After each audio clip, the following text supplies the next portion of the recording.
Impuesto a las ganancias y sobre los bienes personales. En este sistema se registran los ingresos, gastos, bienes y deudas de fuentes de rentas y explotaciones, liquidación de anticipos y la declaración jurada anual del impuesto a las ganancias y bienes personales. Accedemos al impuesto a las ganancias y sobre los bienes personales.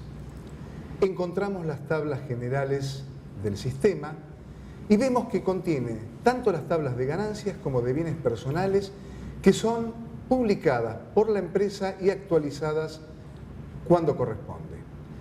Podemos ver, por ejemplo, la tabla de automotores, donde contiene toda la información relacionada con los mismos e incluso las cotizaciones correspondientes. Veremos ahora cómo comenzar a utilizar el sistema, dado que, como hemos visto, las tablas se encuentran precargadas. Ingresaremos los datos del contribuyente, los datos de los familiares a cargo y también registraremos las deducciones generales. Cabe aclarar que en cuanto a deducciones generales, aquellas que tienen un tope deben ser ingresadas por el total pagado anualmente, ya que el sistema se encarga de hacer dicho cálculo. Efectuada esta carga, podemos ya comenzar a trabajar con las fuentes de renta.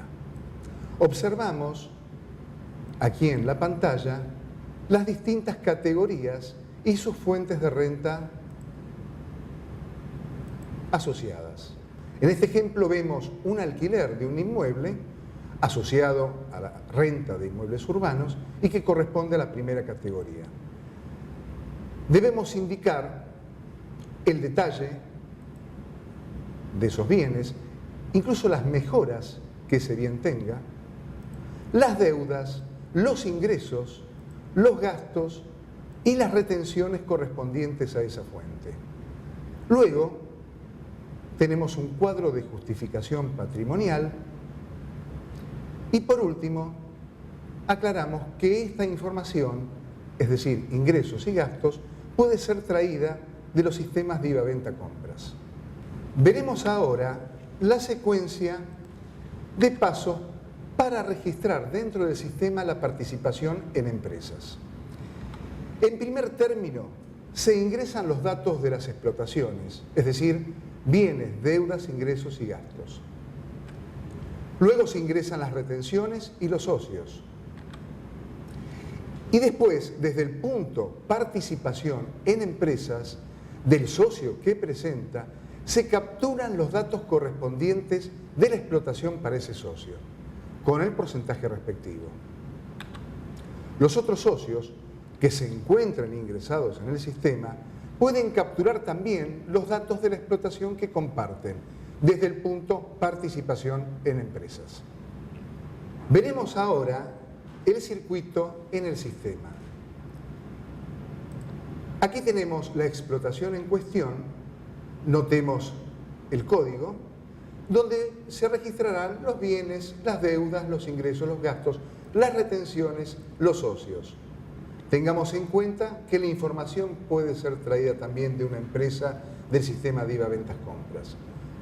Tomamos a esta empresa, notemos el mismo código, desde este punto vinculamos la explotación con el contribuyente. Procederemos ahora a generar la liquidación, que en definitiva es emitir los formularios correspondientes. Veremos ahora, por ejemplo, un formulario de ganancias con apertura máxima, esto es viendo en profundidad dicho informe.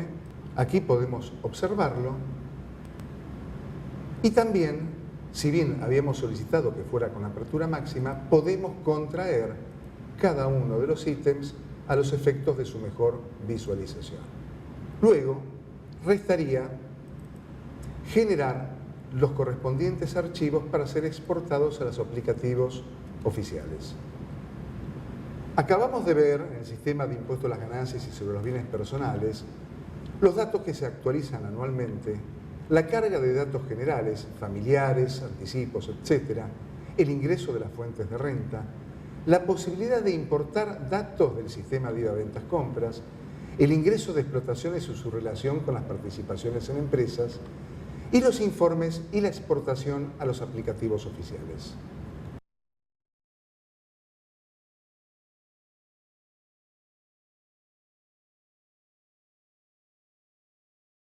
Sergio, ¿puedo liquidar únicamente el impuesto de bienes personales para un monotributista? Sí, por supuesto. El aplicativo es el mismo para ganancias que para bienes personales. Si un contribuyente es el socio que presenta la declaración de dos sociedades de hecho, ¿pueden traerse los datos desde IVA para cada sociedad? Sí, para el caso de las sociedades permite seleccionar más de un contribuyente de IVA, no así para el resto de las categorías del impuesto a las ganancias. ¿Y es posible definir un tipo de renta que no esté en las tablas que vienen con el sistema? Sí, lo podés definir. Para aquellos que no representan explotaciones como sociedades de hecho o comerciantes unipersonales, en el administrador de impuesto a las ganancias, tablas relativas a contribuyentes. Y para las explotaciones, en tablas relativas a explotaciones.